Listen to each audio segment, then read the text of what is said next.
Assalamualaikum warahmatullahi wabarakatuh, sahabat sekalian. Tentu kita hari ini punya sekali ya data dan bahan untuk diskusi yang menarik, terutama ketika debat cawapres yang berlangsung tadi malam. Dan sahabat sekalian, berbagai macam video pendek juga sudah beredar yang intinya adalah menyoroti hal-hal yang kaitannya secara umum adalah patut tidak patut soal etika. Dan menurut sahabat semua, seperti apakah perdebatan tadi malam? Menarik, ya, menancap, ataukah biasa-biasa saja? Dan sebelum ke sana, sahabat sekalian, kita bisa lihat pengamat Universitas Brawijaya ya, yang memberikan penilaian juga tentang debat. Menurutnya, Caimin Mahfud lebih baik, Gibran rendahkan lawan. Seperti dilansir oleh detik.com bahwa pengamat politik Universitas Brawijaya UB, Profesor Anang Sujoko memberikan tanggapan dari penampilan tiga calon presiden. Menurutnya, kalau dilihat secara keseluruhan, tiga cawapres belum menawarkan atau menyampaikan solusi atau program strategis dalam mengatasi permasalahan dalam tema debat kali ini, baik sumber daya alam, masyarakat adat, agraria, dan lain-lain. Ujarnya saat dihubungi Detik Jatim selepas debat cawapres Minggu 21 Januari 2024 malam. Komentar seperti ini saya kira banyak pihak ya yang mengatakan bahwa dari sisi solusi konkret apa itu tidak bisa ditampilkan. Nah, apakah masing-masing peserta debat itu memang tidak bisa menampilkan ataukah format debatnya yang tidak memungkinkan? Ini ada dua pendapat. Tapi kita coba lewat ya. Kemudian dia mengatakan, tetapi solusi yang ditawarkan itu tidak disertai dengan argumentasi yang kuat. Sehingga bagaimana tingkat keberhasilan atau potensi dari solusi itu belum dipaparkan dengan meyakinkan. Padahal dalam debat ini poinnya adalah untuk meyakinkan solusi yang disampaikan, ungkap Anang. Dia mengatakan bahkan nomor 2 menggunakan istilah-istilah yang kesannya itu well educated, kesannya friendly dengan teknologi, tetapi kemudian teknologi itu berbicara tidak disampaikan dengan baik. Sekali lagi normatif dan terkesan hanya di permukaan saja, terangnya. Jadi Profesor Anang itu melihat bahwa debat semalam dari sisi substansi, jawaban tentang solusi yang ditawarkan untuk Indonesia ke depan masih datar ya. Meski demikian, katanya jika membandingkan penampilan ketiga cawapres kali ini dengan debat pertama terbilang lebih baik. Jika pada debat cawapres pertama Gibran lebih unggul, dalam debat cawapres kali ini Caimin dan Mahfud MD secara umum lebih baik. Kalau debat kemarin saya mengkritik nomor urut 01 dan 03. Saya melihat nomor 02 menguasai panggung. Saya mengkritisi 01 tampak tegang dan 03 under pressure. Ternyata pada debat kali ini keduanya memperbaiki performanya. Caimin dalam debat kali ini dipenuhi dengan jawaban-jawaban yang substantif, terstruktur, dan didukung oleh data-data. Kemudian Pak Mahfud terlihat lebih berani dan tidak terkesan under pressure, sambungnya.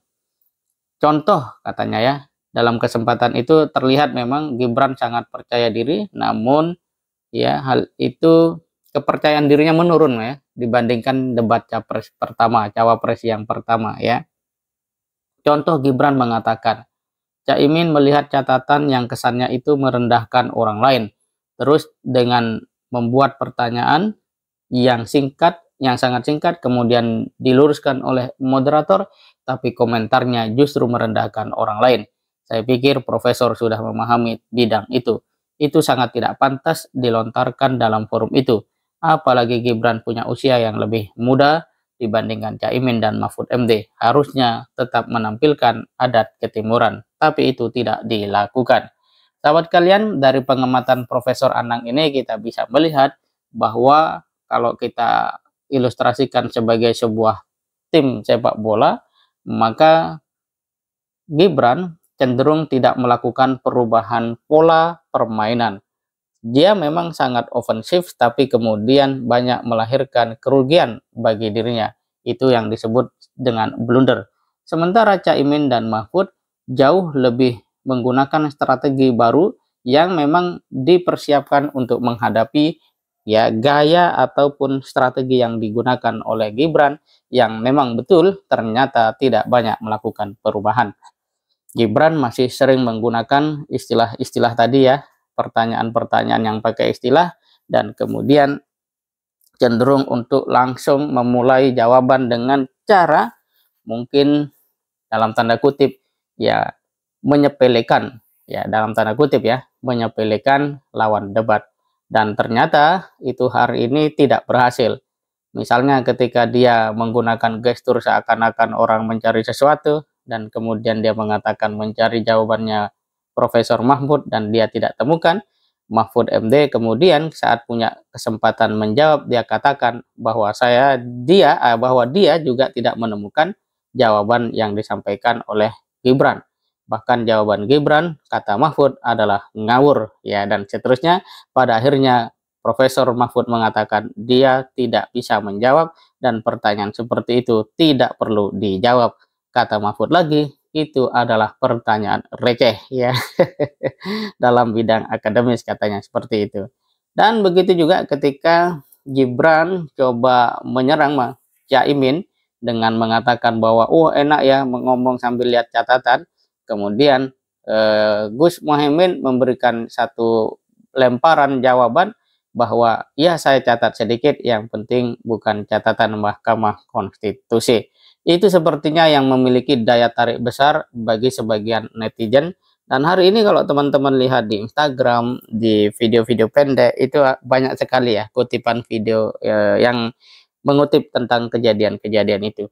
Namun, ya kalau kita telusuri lebih dalam dari sisi penyelenggaraan debat, memang sudah ya katakanlah baik walaupun tidak banyak perubahan secara umum, dan peserta sudah mulai berubah ya, dan pada akhirnya banyak pihak menilai bahwa Caimin unggul, bahkan Caimin mengatakan Prof Mahfud adalah lawan debat yang baik karena lawan debat itu adalah teman berpikir. Sementara itu Mahfud MD ya mengatakan bahwa apa yang dilakukan Gibran sebagai sebuah hal yang menurutnya itu positif atau bahkan melempar pertanyaan sulit, bagi Mahfud itu tidak lebih dari sekadar gimmick. Dan sahabat kalian, sebenarnya itu tidak substansi ya dalam konteks bagaimana mereka akan menawarkan gagasan untuk Indonesia lebih baik. Namun sikap atau attitude dari masing-masing cawapres bisa kita lihat, dan memang kematangan usia itu tidak bisa dihindari, lebih penting, sangat penting untuk diperhatikan. Karena itu banyak netizen mengatakan, oh di sini mungkin manfaat daripada pembatasan usia yang pada akhirnya ditabrak oleh keputusan MK itu. Dan kita akhirnya menyaksikan ya satu tayangan debat cawapres yang salah satunya justru kehilangan kendali untuk berdebat dengan sikap-sikap yang semestinya. Dan lebih jauh sahabat kalian, apakah nanti ini akan memberikan sebuah pengaruh terhadap masyarakat dalam melihat cawapres yang dinilainya relevan? Ini tidak bisa kita ketahui, tapi ada satu ungkapan yang mengatakan bahwa apapun yang terjadi, ya yang pasti survei pasti akan memenangkan 02 gitu ya. Tapi apapun itu, debat cawapres semalam saya kira modal penting untuk bangsa ini ke depan, menyeleksi calon pemimpin yang lebih baik. Dan tentu kita dalam soal debat bukan saja melihat sisi argumentasi, juga penting adalah memperhatikan aspek sikap ya, attitude, karena itu adalah bagian daripada hal yang paling utama dalam kehidupan umat manusia. Orang bisa pinter, orang bisa cerdas apapun, tapi kalau sikapnya tidak menarik atau sikapnya justru mengundang ya katakanlah simpati orang berkurang, maka itu tidak akan membawa satu kebaikan. Semoga bermanfaat. Assalamualaikum warahmatullahi wabarakatuh.